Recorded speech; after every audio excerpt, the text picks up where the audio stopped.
skill kebangsaan yang diturunkan turun-temurun sampai hari ini, dan saya yakin secara genetik itu masih ada. Tapi kenapa sekarang ini kita ini secara jiwa kok bisa dijajah oleh orang-orang yang di dalam kesejarahan leluhur mereka bukan siapa-siapa. Bahkan bagaimana orang yang tidak ada dia bisa berkirim surat kepada Syekh Sa'duddin Al-Ghifari, ya. Bagaimana dia bisa mi'raj 70 kali ke Sidratul Muntaha?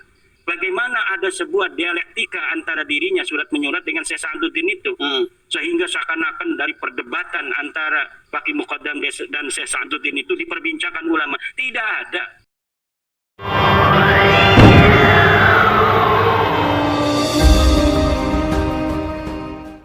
Berbicara tentang nasab, keliling dakwah atau ceramah dari kota ke kota, dari provinsi ke provinsi lain, itu ada rasa ketakutan tidak ketika menyampaikan di publik, di panggung, setelah mungkin beberapa saat bicara di panggung, mungkin entah di perjalanan saat pulang, itu ada rasa tersendiri tidak? Mungkin ketakutan, kegelisahan dan semacamnya. Ya begini ya, yang ketika datang ke suatu tempat acara itu, saya tidak takut untuk diri saya sendiri, tapi takut panitia itu bermasalah. Bermasalah bagaimana? Ya setelah saya pulang kan dia yang bertanggung jawab itu. Nah kalau saya sih udah biasa. Udah biasa bagaimana? Ya udah biasa untuk. Mungkin. Ya artinya kita orang Banten itu udah biasa. Secara genetik kita telah teruji untuk menjadi orang-orang yang siap untuk menghadapi apapun. Jadi secara mentalitas untuk menyampaikan hasil telah kajian itu, ya sudah matang. Ya, karena apa? Belanda aja zaman dulu itu bagi orang Banten itu dianggapnya kecil, padahal mereka punya meriam. Ya. Apalagi sekarang mereka yang nggak punya pistol-pistolatan begitu. Baik ya, sebelum dilanjut saya boleh minum kopi dulu ya? Bangga. Nah teman-teman, ini di samping ada buku dengan judul Ulama Nusantara Menggugat Nasab Palsu. Ini tertulis di atas Kiai Haji Imaduddin Usman Al-Bantani. Jawaban Kiai Haji Imaduddin Usman Al-Bantani terhadap buku Hanif Alatos dan kawan-kawan. Ini buku yang sangat tebal dan tentu belum saya baca. Tetapi mungkin Kiai bisa memberikan penjelasan mengenai buku ini terlebih dahulu. Ya. Monggo untuk dijelaskan.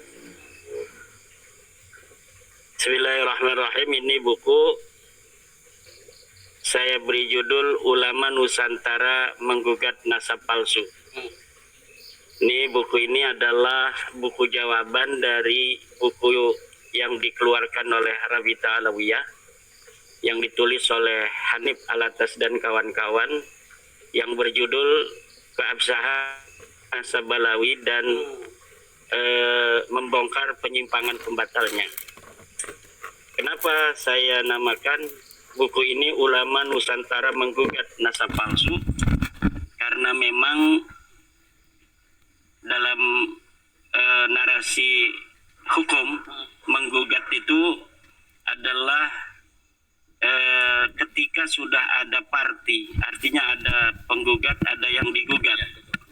Penggugatnya adalah saya sendiri, yang digugat adalah Rizik Syihab, Lutfi bin Yahya, Topik Segap, Bahar Semit, wa akhwatiha.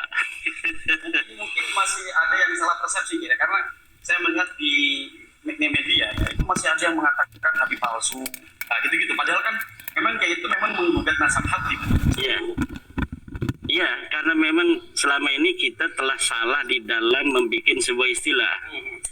Bukan salah, tetapi sengaja dibuat salah oleh mereka yang selama ini menjajakan dan mengiklankan nasab mereka sebagai keturunan Nabi dan memiliki panggilan khusus namanya Habib.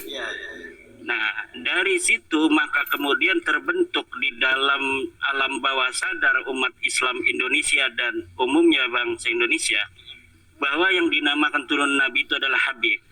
Sehingga sekarang ini ada kesalahan interpretasi tentang atau definisi daripada Habib itu, bahwa Habib itu adalah keturunan Nabi, dan seseorang yang keturunan Nabi dari klan apapun disebut Habib, padahal tidak seperti itu. Di dalam tradisi keagamaan, saya katakan tradisi keagamaan karena ini istidlal dari nasnya tidak ada, bahwa keturunan Nabi dalam sejarah keagamaan dan tradisi keagamaan kita adalah disebut Sayyid dan Syarif. Turunan Nabi dari zaman dulu itu disebutnya Sayyid dan Syarif.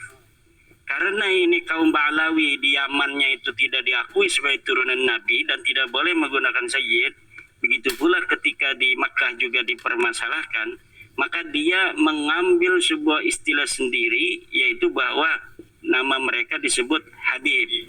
Nah, orang-orang turunan Nabi asli di Yaman, di Mekah tidak keberatan. Mereka mengatasnamakan atau mengatribusikan diri dengan panggilan Habib itu, karena memang Habib itu tidak ada tradisi sebagai sebuah istilah untuk keturunan Nabi. Jadi orang Mekah itu menganggap ya Habib sebagai satu klan dari entah negeri mana, ya dari Yaman, mungkin banyak di Indonesia, tapi mereka tidak mengatakan bahwa Habib ini keturunan Rasul. Ya. Nah, justru itu yang terjadi sebagai. Kemudian mereka membuat narasi bahwa kalau keturunan Nabi itu seorang ulama dipanggil Habib. Itu di Indonesia. Bisa dibohongi kalau di Indonesia. Bahkan ada satu job itu katanya cita-citanya mau jadi apa anak kecil? Mau jadi Habib. Oke, kita balik lagi ke buku ini ya. Mungkin ada argumentasi yang konkret lah mengenai buku setebal ini. Iya. Mungkin sebelumnya saya minta dijual apa gimana Ki? Ini udah ada di marketplace, di Shopee dan lain sebagainya. Yang jual penerbit di sana di Yogyakarta dan di Klaten. Jadi bukan Yai sendiri kan? Iya, bukan. Kita Jadi Yai ini nulis dan menghibahkan itu. menghibahkan pada teman saya. Iya. Nah, monggo ya disebutkan argumentasi paling tidak beberapa yang mungkin bisa diberikan kepada netizen. Iya. Saya selesaikan dulu tentang judul dulu ini. Ulama Nusantara menggugat nasab palsu. Nah, kenapa saya menggunakan menggugat? Karena sudah ada tergugat, yaitu Balawi. Saya mengatakan lapat menggugat dalam narasi hukum itu berarti perdata. Karena kalau di dalam pidana, orang yang menggugat disebut penuntut, orang yang tergugatnya disebut tersangka.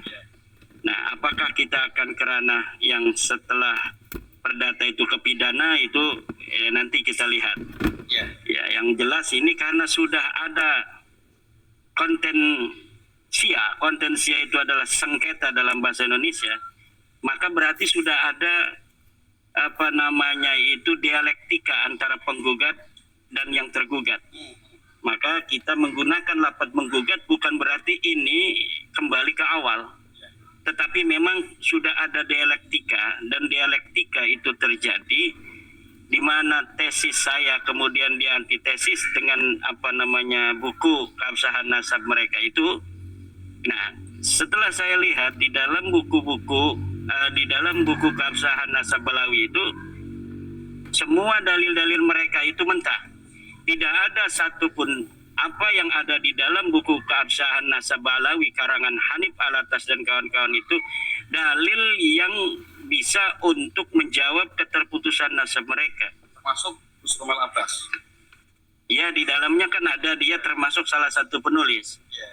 Narasi-narasi yang sekarang ini dibangun oleh Romel Abbas, walaupun sudah tidak mendapat perhatian publik, karena ternyata masyarakat ini sudah 80%-an se-Indonesia ini mungkin sudah tidak percaya Balawi itu sebagai cucu Nabi. Kalau NU kan sudah 99%. Ini NU bagaimana ya? Apakah NU secara struktural, pengurus? Ya, bagaimana? Pengurus dan kultural itu udah nggak percaya pada Balawi cucu Nabi. Adapun narasi-narasi yang terbangun, ada pembela dan sebagainya, itu karena kasihan saja. Karena kasihan saja. Kasihan dong orang selama ini lahir jadi cucu Nabi, masa mau mati jadi mantan cucu Nabi begitu. begitu. Yai kan tadi sudah mengatakan banyak hal tentang dialek. Ini sebetulnya Yai ini karena mungkin netizen masih menganggap di Matal Kamuri, di debat di sini nggak datang, di debat di sini nggak datang nih. Mungkin ini bisa memberi penjelasan bahwa Yai itu sebetulnya mau berdiskusi, mau Yai. Ya, saya udah nantang berkali-kali. Nah, itu di dalam buku ini nanti ada bagaimana kronologi dari pembatalan itu, apakah betul pembatalan itu berasal dari saya atau pembatalan itu berasal dari mereka. Kita kan yang menjadi tergugatnya adalah Balawi yang diwakili secara organisatoris oleh Rabita Alwiyah. Rabita Alwiyah inilah yang mempunyai legal standing untuk menjawab saya, karena mereka yang selama ini mengaku sebagai turunan Nabi, dan mereka lah lembaga yang selama ini memberikan surat SIM, paspor bagi anggotanya untuk mengaku sebagai turunan Nabi. Ini keturunan Nabi, ini paspornya, hijau paspornya kayak paspor haji begitu. Nah, harusnya Rabita Alwiyah ini menjadi orang yang kesatria, lembaga kesatria yang siap untuk berdiskusi. Yang kalau perlu dari Yaman didatangkan Umar bin Hafid itu untuk jawab dia itu turunan Nabi apa bukan. Saya mengatakan Imaduddin Usman, Umar bin Hafid bukan turunan Nabi. Jangan ngaku-ngaku turunan Nabi lagi. Sekarang bisa nggak Umar bin Hafid jawab dia bahwa dia turunan apa bukan turunan Nabi dan ingin mensahihkan nasabnya? Saya tantang, atau murid-muridnya yang ada di Indonesia, murid Umar bin Hafid yang merasa bisa menjawab bahwa Umar bin Hafid itu memang turunan Nabi, silahkan datang atau tentukan di universitas mana dia mau. Kalau saya dulu pernah melihat Yai itu di kanal siapa saya lupa, bahwa Yai siap berdiskusi bahkan 1 melawan 20 asalkan dilakukan di universitas. Iya, itu harus dilakukan secara akademik ya. Ya, secara akademik. Kenapa? Kalau akademik itu ada jurinya. Profesor-profesor ahli sejarah, profesor ahli penelitian itu nanti akan memahami logika penelitian bahwa harus dimulai dari prosedur dan mekanisme A sampai Z. Nah, yang sekarang ada kan hanya framing bahwa nasabnya sahih. Mana bukti sahihnya? Nggak ada. Bikin buku ini silahkan nanti masyarakat baca buku saya dan semuanya akan nampak bagaimana buku yang ditulis oleh Rabita Alwiyah, dalam hal ini Hanif Alatas dan kawan-kawan itu, sama sekali tidak menjawab bahkan buku itu sendiri yang menghancurkan dirinya sendiri. Jadi buku itu yang ditulis kemarin jadi bumerang ya? Iya, buku itu sendiri karena di dalam buku itu mengutip kitab-kitab yang sebenarnya apabila ditelaah secara benar itu isinya adalah membatalkan nasab mereka. Tapi kemudian diberikan sebuah kesimpulan di bawah tanpa adanya terjemahan yang benar, seakan-akan lafaz di atas itu yang diambil dari kitab mensahihkan nasab mereka. Ini kedustaan yang maha luar biasa yang masyarakat harus tahu bahwa Balawi ini bukan cucu Nabi. Itu aja. Masukkan ke dalam otak dan hati nurani bahwa Balawi bukan cucu Nabi dan kita tidak boleh mempercayainya. Haram mempercayai, mengakui Balawi sebagai cucu Nabi. Kalau haram, dosa itu.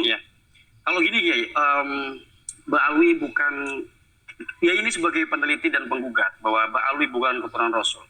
Ada tidak Yai merasa memaksa orang untuk mempercayai Yai sebagai peneliti? Ada dong. Ada ya, harus ada. Harus dikatakan bahwa mereka bukan cucu Rasul.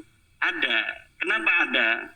Karena memang dalilnya nggak seimbang. Nah, kalau yang kita tidak boleh memaksa dalam arti dalam tanda kutip memaksa itu dalam tanda kutip kebenaran aja seperti Islam itulah ikraha fiddin. Tapi untuk saudara-saudara kita ini yang kayak Kiai Faiz, Sukron Mahmud yang kemarin di CNN, dia bisa baca kitab. Tapi kenapa dia membela nasab Balawi dengan husnudzon saja? Inilah orang-orang yang saya kira harus bertobat itu. Dia yang sebetulnya mampu beristidlal. Kemudian dia meninggalkan istidlal. Ini hukumnya la yajuz, haram. Nah, orang-orang awam itu akan ikut pada dia dalam kesesatan. Kenapa saya bilang sesat? Ya jelas sesat, orang nggak ada dalil sama sekali nasab Balawi itu. Sekarang begini ya, mengenai tentang awalnya gini. bermula dari ceramah Yai. Saya masih ingat waktu itu, dan waktu itu pun saya yang pertama kali saya mungkin salah satu pertama yang mengangkat Yai waktu ceramah tentang nasab Ba'alwi. Dan pada akhirnya ceramah Yai itu bukannya berbicara soal nasab, tapi mungkin soal, kalau dalam bahasa pergerakan itu, hegemoni. Dan ditemukan diskursus lain, semisal pemalsuan sejarah, pemalsuan kuburan. Nah, yang akhir-akhir ini ya, yang terjadi itu soal jatma. Nah, mungkin Yai bisa memberikan gambaran atau pemaparan apa hubungan kemudian relevansinya ya mengenai kajian nasab sampai ke urusan jatman nih. Ya, jatman itu kan selama ini diketuai oleh seorang Ba'lawi. Ya. Lutfi bin Yahya itu Ba'lawi. Ya. Walaupun nggak diakui dia di Rabita, mungkin dia Ba'lawi. Betul. Selama 20 tahun lebih dia memimpin jatman. Ternyata 20 tahun memimpin jatman ini punya agenda sendiri selain agenda-agenda PBNU. Agenda sendiri itu seperti apa, Ki? Ya, mungkin untuk menunjukkan eksistensi dan otoritasnya saja. Banyak orang mengatakan bahwa rugi PBNU itu melepaskan Lutfi bin Yahya. Rugi dari mana? Oh, katanya Lutfi bin Yahya itu yang selama ini membesarkan NU. Dia yang dibesarkan NU, bukan NU yang dibesarkan oleh Lutfi bin Yahya. Dia jadi besar itu karena NU, bukan NU yang dibesarkan oleh Lutfi bin Yahya. Nah, kalau sekarang dia kemudian setelah diputuskan oleh PBNU bahwa jatman harus kembali ke PBNU, dan PBNU telah menetapkan kongres kemarin di Donohudan, Solo, kemudian telah menetapkan siapa ketuanya dan siapa mudirnya. Lutfi bin Yahya masih kekeh ingin dia mengadakan sendiri itu kongres, maka ini berarti dia betul-betul telah nyata apa yang selama ini kecurigaan masyarakat bahwa dia punya agenda itu, maka akan semakin nyata bahwa memang dia selama ini punya agenda tersendiri. Ini jatman itu, dia bukan membesarkan jatman demi NU tapi demi dirinya sendiri. Ya, baik. Begini ya, kalau misalkan gini, kalau seandainya tidak ada kajian nasab yang dipelopor oleh Yai, mungkin tidak jatman itu masih di tangan Habib Lutfi. Ya mungkin sekali, nggak bakal berani itu yang husnudon itu semakin takut itu kalau tidak ada kajian nasab ini. Kalau sekarang ini dia husnudon itu yang ngomong husnudon itu bohongan. Husnudon, padahal hatinya nggak percaya. Baik. Berarti selama ini masyarakat Indonesia kebanyakan ya tidak berani memberikan kritik kepada ceramah-ceramah sebagian Ba'alwi atau oknum Ba'alwi itu karena memang masih ada keyakinan dalam hatinya bahwa orang itu keturunan Rasul ya. Mungkin gitu ya. Iya nggak Pak Bisa, Bang Hafiz? Karena mungkin kalau misalkan masih ada keyakinan mereka cucu Rasul, kita kan sebagai masyarakat Indonesia yang sangat mencintai Rasul, bahkan Maulidan di Indonesia itu ramai, jadi sangat berhati-hati. Nah, ketika ada muncul penelitian Kiai Imad dan diputuskan mereka bukan keturunan Rasul berdasarkan argumentasi yang dipaparkan oleh Kiai Imad, jadi mereka tersadar loh, ngapain selama ini gue takut gitu. Karena saya begitu ya dulu, sebelum ada penelitiannya itu, dulu Kiai saya ngomong gini, coba Hanif tuh ceramain, karena Kiai saya tahu saya YouTube dulu, suka bahas Wahabi dulu tuh. Nah, Kiai saya bilang, Hanif itu coba kritik itu, siapa yang bilang Miros Fakih Muqaddam 70 dalam sehari? Habib Rehan ya. Saya bilang nggak berani. Kenapa nggak berani? Karena ya tadi orang semua bilang keturunan Rasul. Nah, setelah muncul Kiai Imad ya udah lepas. Karena memang ya kalau dipikir-pikir ngapain itu masyarakat Indonesia bukan takut sama Habib, takut sama Rasulullah. Betul. Nah, sekarang ketika sudah terbukti jelas hakul yakin jiddan bahwa mereka sama sekali la yata'allaqu bin nabi nasaban wasanadan, insyaallah kita untuk menyebut dia atau terbersit saja dia itu keturunan Nabi itu haram hukumnya. Karena kita selama ini masyarakat umat Islam itu menghargai dia itu bukan menghargai karena datiahnya, menghargai nisbahnya dia kepada Rasulullah. Ketika nisbatnya itu sudah jelas bukan cucu Nabi, apa alasan? kita untuk menghormati lagi. Apa alasan itu pondok-pondok besar itu masih mengakui mereka sebagai cucu Nabi? Apakah pondok-pondok itu punya dalilnya? Ya. Mana dalilnya? Nggak ada, hanya husnudon saja. Betul. Ini kalau mereka menganggap pondok mereka besar itu karena mengagungkan dan menghormati Habib, salah besar. Niat mereka selama ini menghargai habaib itu karena ada nisbah bahwa mereka ini bisa jadi cucu Rasulullah, itu bisa jadi barokah. Tapi ketika telah jelas bahwa mereka bukan cucu Nabi dan mereka masih mengakuinya, itu bukan barokah. Betul. Bisa jadi itu keterbalikan 180 derajat. Hati-hati itu. Dulu mungkin naik keberkahan karena mencintai Rasul. Sekarang menyakiti Rasul kalau menganggap Habib itu adalah sebagai turun Nabi. Iya. Baik.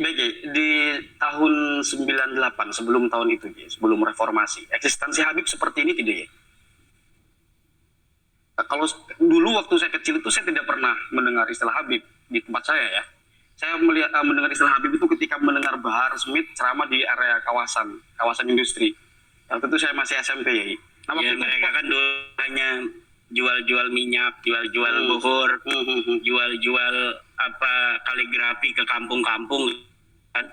Jadi tidak ada narasi-narasi di publik, narasi di mimbar-mimbar Rasulullah. Iya. Sekarang kan tukang-tukang obat, tukang-tukang minyak pindah ke mimbarnya Rasulullah. Ini yang jadi masalah. Iya. Orang yang biasa jual obat sekarang kok ada di mimbar Rasul. Jadi dia seakan-akan masih ingatnya jual obat.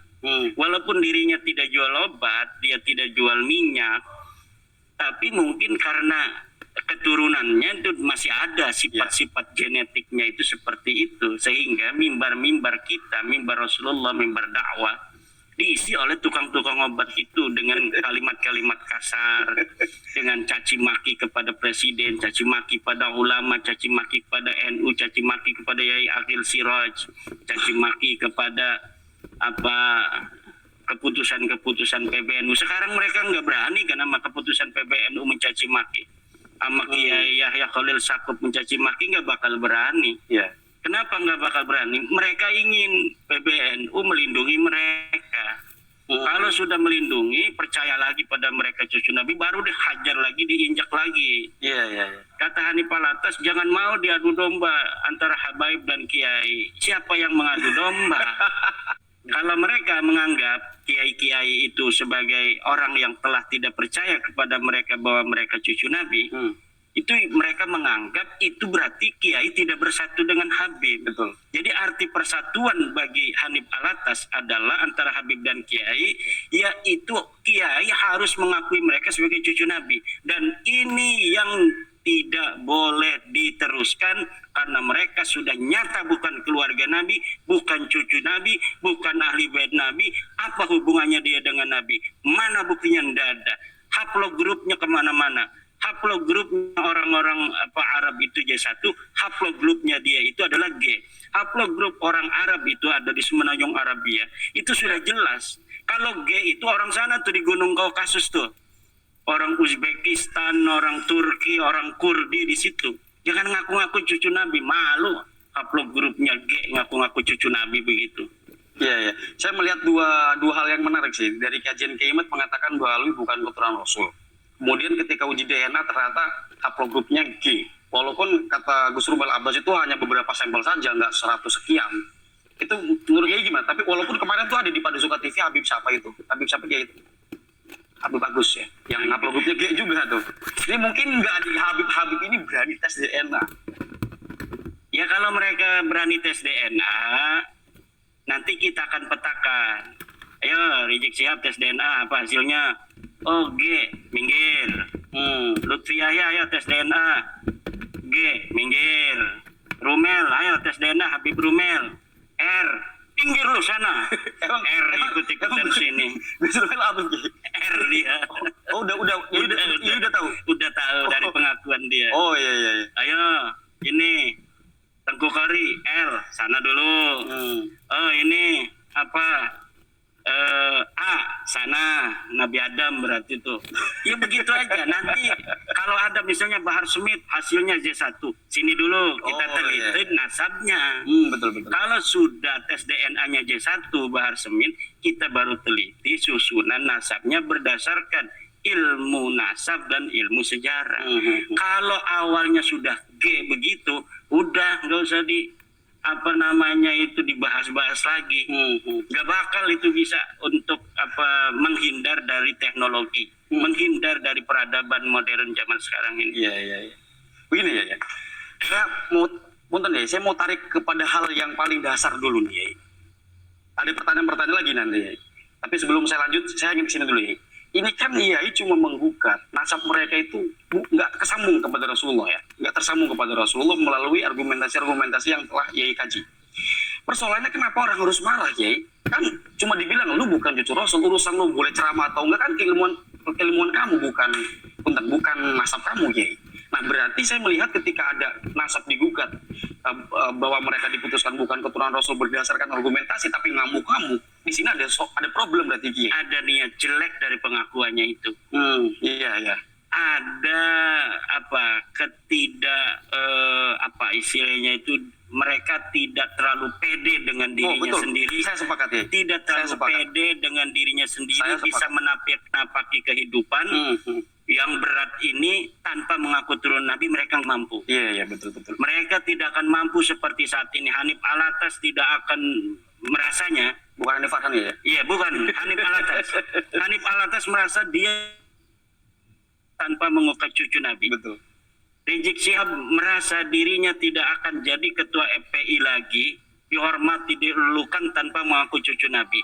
Lutfi bin Yahya merasa bahwa kalau sudah diputuskan oleh negara atau oleh institusi manapun bahwa mereka bukan cucu Nabi, dia menganggap tidak pede bahwa dia akan bisa untuk mencapai derajat-derajat yang telah mereka capai hari ini. Ya. Dari ketidakpedean mereka itu mereka marah. Betul. Ketika mereka terbukti bukan cucu Nabi, Lutfi bin Yahya marah, Rizik Syihab marah, Hanif Alatas marah. Saya katakan Jokowi jadi presiden tidak mengaku cucu Nabi. Dia bisa jadi presiden, bisa jadi hidup mulia. Prabowo Subianto dia jadi presiden tidak mengaku cucu Nabi, bisa toh. Ya.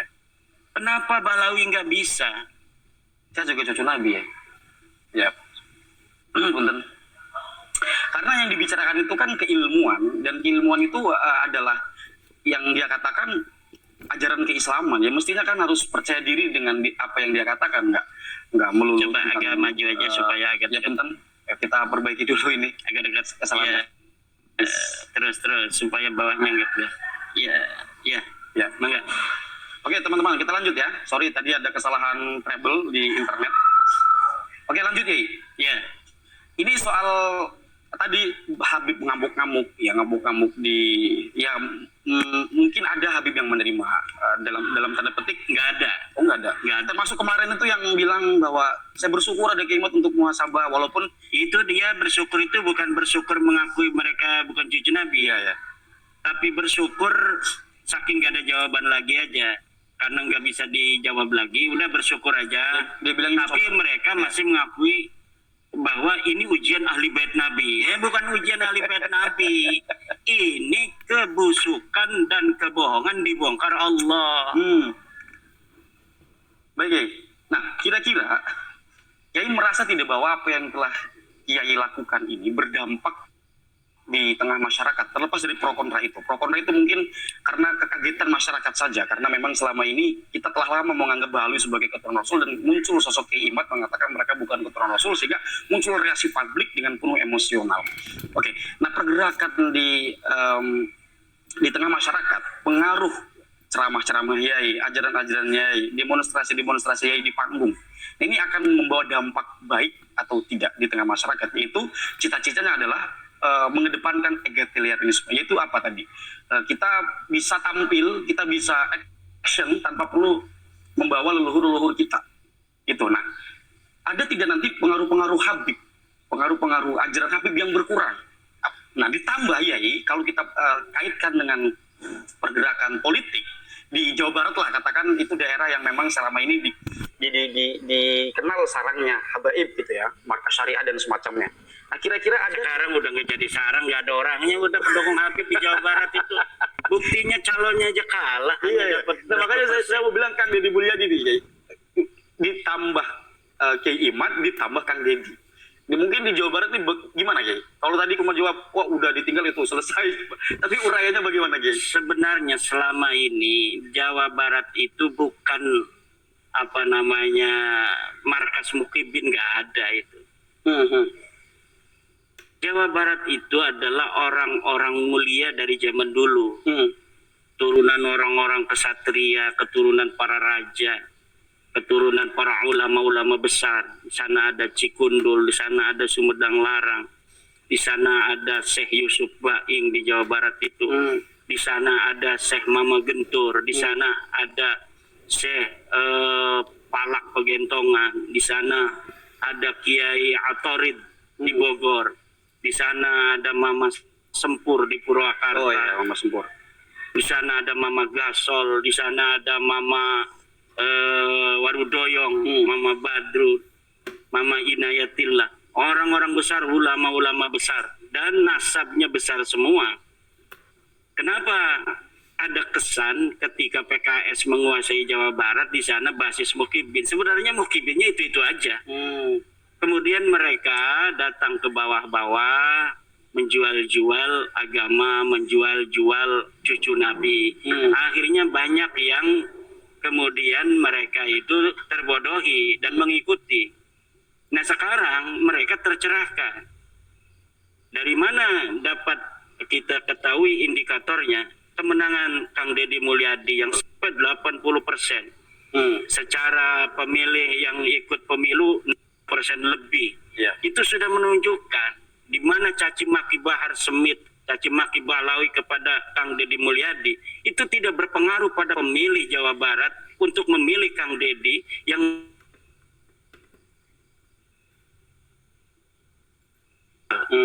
inilah sebenarnya cita rasa keislaman bangsa Jawa Barat, bangsa Pasundan, yaitu cita rasa keagamaan yang memiliki kedekatan dengan budaya Sunda yang kental, yang selama ini dipaksa untuk ikut kepada bahwa tidak ada hubungan antara kesundaan keislaman, seakan-akan dipisahkan. Tapi dengan adanya sosok Kang Deddy Mulyadi saat ini, Jawa Barat kembali tercerahkan. Saya tidak tahu apakah ada hubungan antara apa namanya itu kembalinya masyarakat Sunda Islam itu kepada kesundaan dan keislaman mereka dengan adanya polemik nasab ini. Saya tidak tahu, itu mungkin harus ada penelitian tersendiri.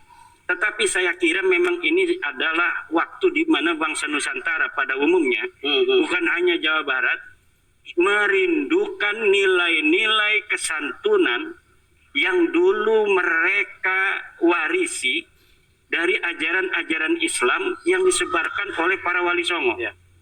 Dari situlah kemudian ada perlawanan batiniah dari bangsa Indonesia menghadapi klaim-klaim keturunan Nabi, juga adanya upaya memisahkan bangsa Indonesia dari tradisi keislaman mereka yang kental dengan budaya Nusantara.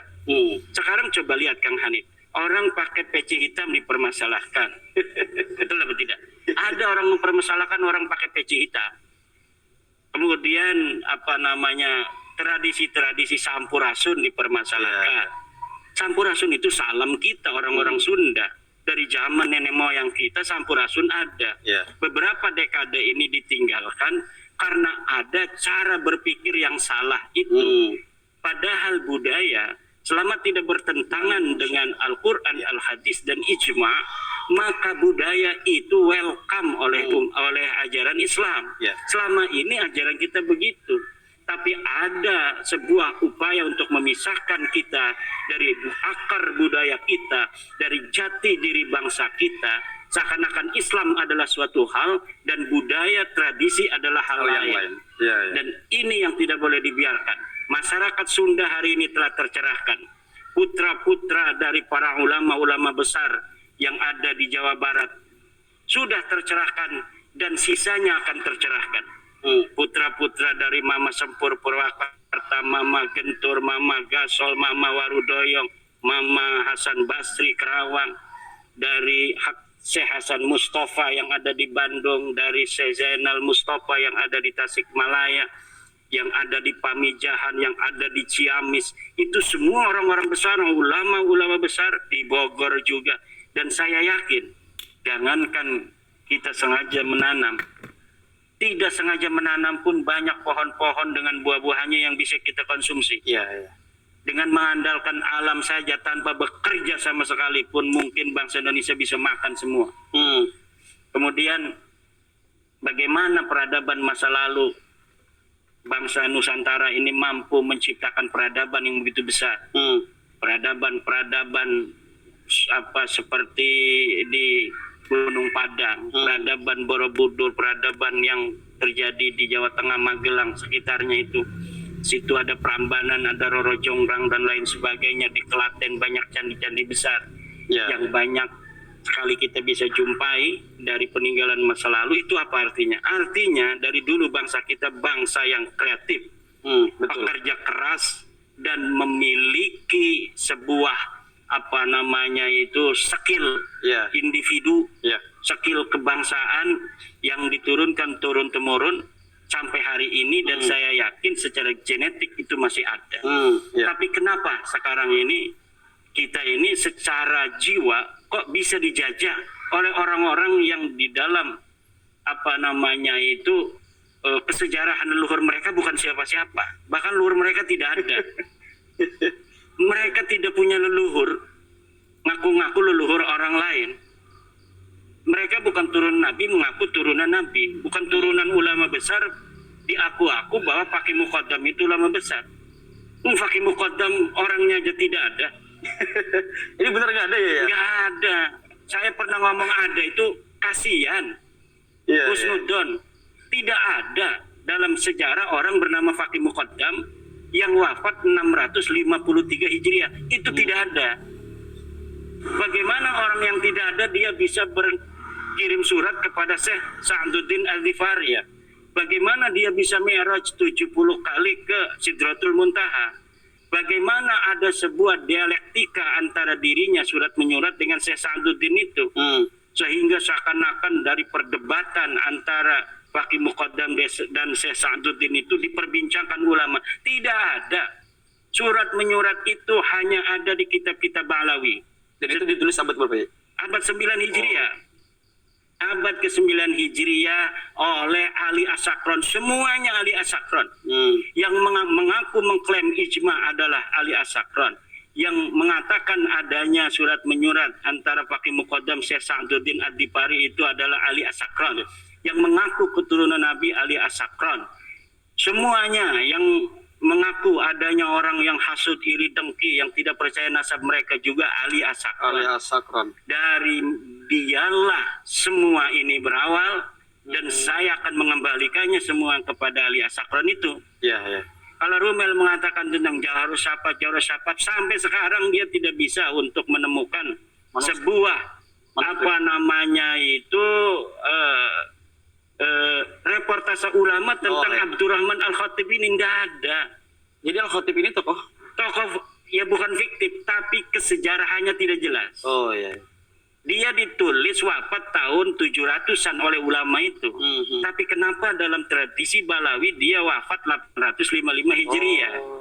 Kenapa itu harus 855 Hijriah? Karena disitulah ada keluarga Balawi di abad itu.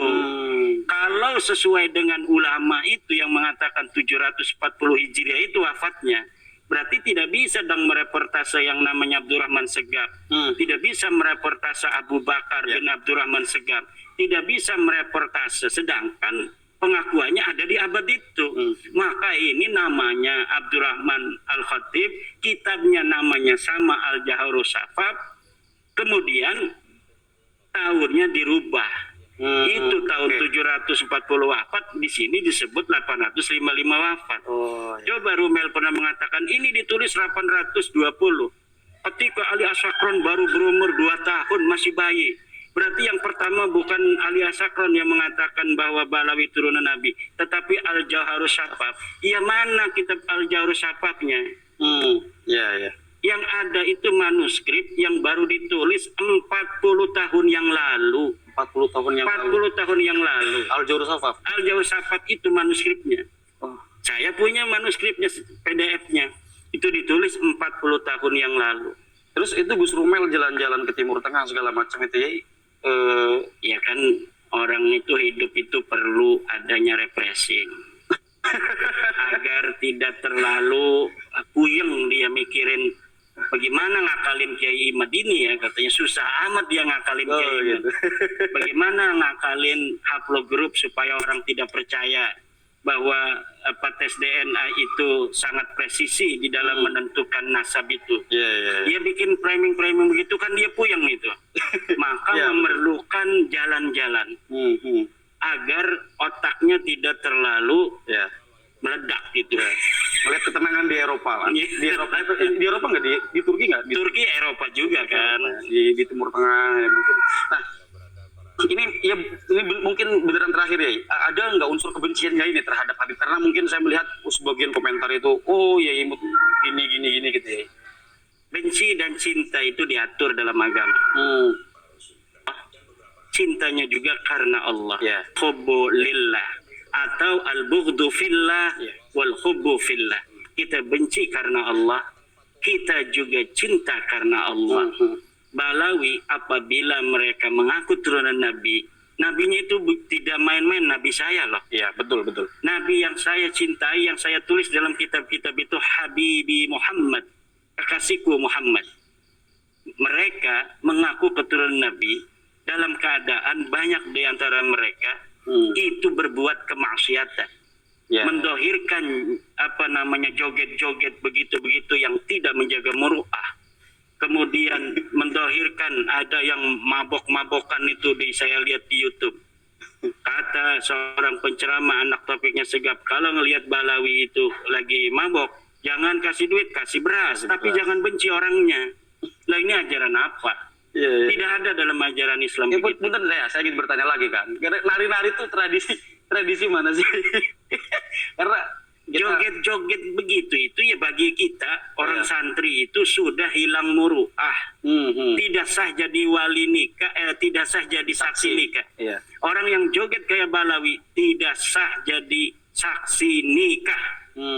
Makanya di antara mereka saya katakan bagi yang kita lihat sering berjoget itu tidak bisa jadi waliullah. Kalaulah Balawi itu pernah kelihatan berjoget begitu, yakini mereka bukan waliullah. Dan tidak akan pernah ada kualat bagi orang-orang seperti mereka itu. Ya baik. Tapi dari Balawi sendiri ini kan mungkin ada saja yang berkemungkinan menjadi wali karena keilmuannya ya. Nggak ada kayaknya Balawi jadi wali itu nggak ada. Saya lihat sama semua. Oke, closing statement ya. Mungkin ada hal-hal yang disampaikan yang ingin kontribusikan kepada netizen. Saya sudah lama ini angkat di dalam YouTube-nya Kang Hanif Farhan, namun belum pernah mengucapkan terima kasih. Ini orang-orang banyak mengira Kang Hanif Farhan ini adalah santri saya atau adik saya atau anak saya karena wajahnya ganteng juga kayak saya. Gantengan jaya. Ngaku dewek. Sebenarnya kami tidak saling kenal mengenal. Saya sering menonton beliau ini Kang Hanif Farhan dari mulai awal, tapi sebelumnya itu tidak pernah berjumpa. Baru berjumpa setelah beberapa bulan berjalan polemik nasab. Saya secara umum mengucapkan terima kasih Saya juga terima kasih ya Kang Hanif Farhan. Disaksikan oleh YouTuber netizen. Mudah-mudahan netizen mendoakan Kang Hanif Farhan agar hidupnya berkah, banyak duitnya, tinggi pangkatnya, murah segala rizkinya, dapat mencapai cita-cita dan mudah-mudahan jadi presiden Indonesia. Amin Allah. Jadi presiden Indonesia. Amin Allah. Allahumma amin.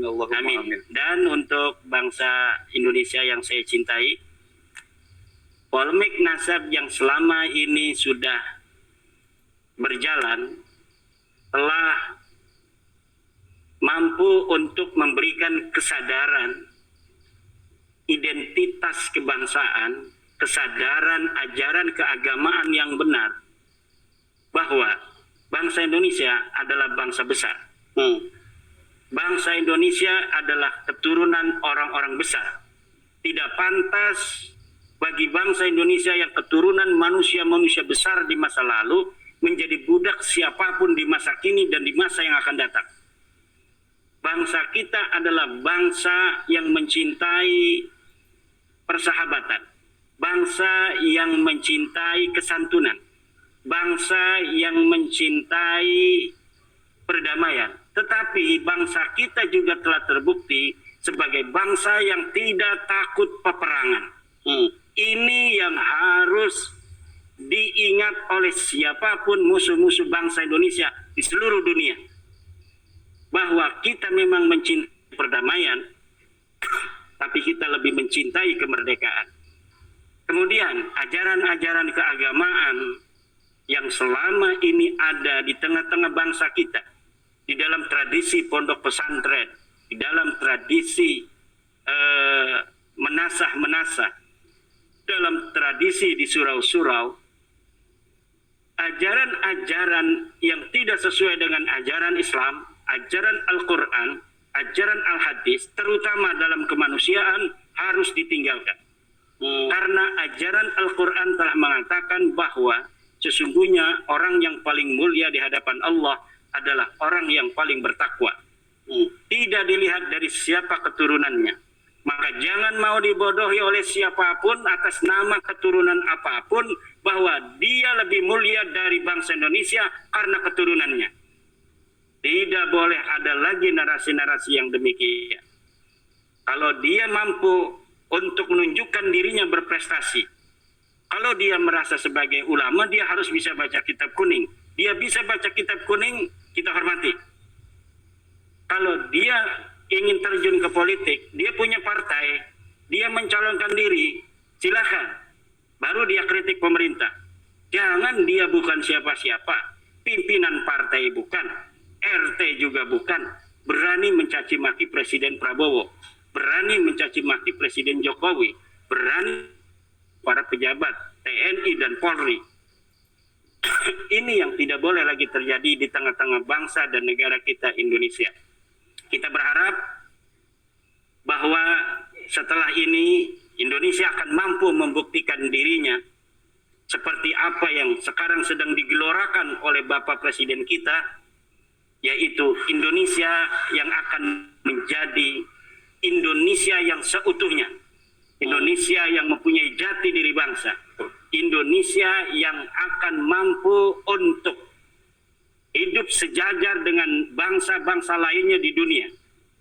Kita sangat berbangga melihat kemarin bagaimana seorang Presiden Prabowo Subianto mendukung Palestina di depan para pemimpin-pemimpin dunia, menggalakkan persatuan antar negara-negara yang bangsanya adalah mayoritas Islam untuk bersatu.